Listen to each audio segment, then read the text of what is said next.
The advent of the COVID-19 pandemic, online shopping has become a common practice among millions of people. That's why the Competition Commission says it's inviting you to take part in its online market inquiry. The Commission is taking a look at why certain online shops are dominating South African e-commerce.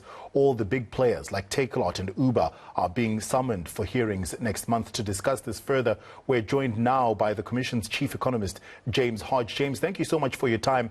With the online economy having received a shot in the arm during the pandemic, what's worrying you the most about that economy right now?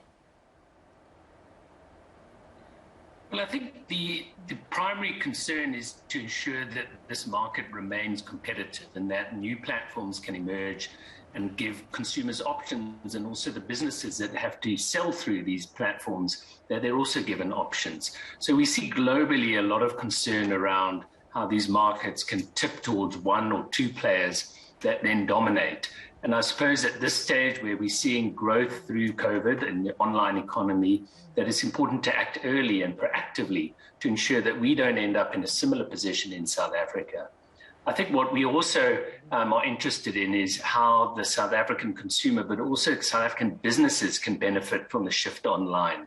I think we don't want to be in a position where the online economy is only dominated by global platforms, and that South African entrepreneurs that have good ideas that can grow in the South African economy are not denied that opportunity. So participation in the online economy is an important aspect as well. A lot of the big players in the online economy are already deeply entrenched, and they have such a strong foothold in the market. Where's the competition going to come from?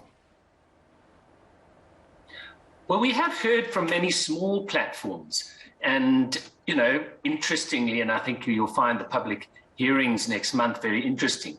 For instance, in food delivery, entrepreneurs in townships that are finding ways to set up, and they're not necessarily competing with the bigger players yet, but in the future, the bigger players may move into those areas, and we want to ensure that the entrepreneurs who have developed those markets can, in fact, continue to thrive and grow as well, because they're offering consumers different choice, and that's important. We're also seeing in areas like e-commerce, again, some innovative South African platforms that have emerged. They're not large yet, but have the potential to grow. So some of the issues that have arisen, for instance, through our engagement so far, and which we'll ventilate in the public hearings, are that, for instance, search engine marketing, which is marketing on Google through the ads and also through social media, doesn't leave necessarily a huge amount of space for a large number of players to get visibility. So you will know from your search that you get a few adverts at the top, and a lot of the page is dominated by adverts and only a few organic search results. So small players, for instance, in travel and accommodation, are saying it's tough to compete against the bigger global platforms that have deep pockets and get visibility before the consumer. So it's important that we debate these issues and see whether there are genuine constraints to South African platforms and also businesses using them.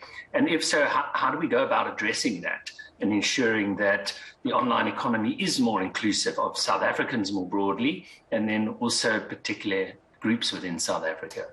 Are you worried, or have you seen any evidence that some of the bigger players are intentionally putting things in place to stop competition?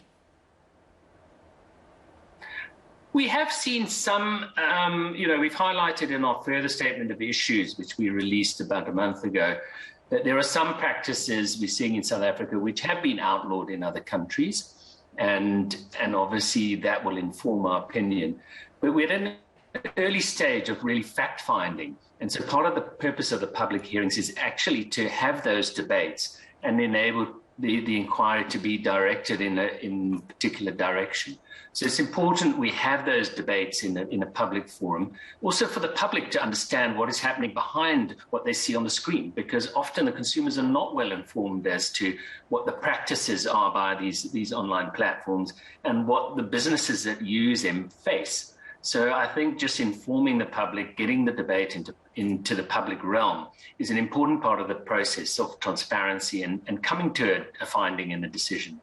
All right, thank you so much for joining us. The online economy under the microscope there. James Hodge from the Competition Commission. He is the Commission's chief economist.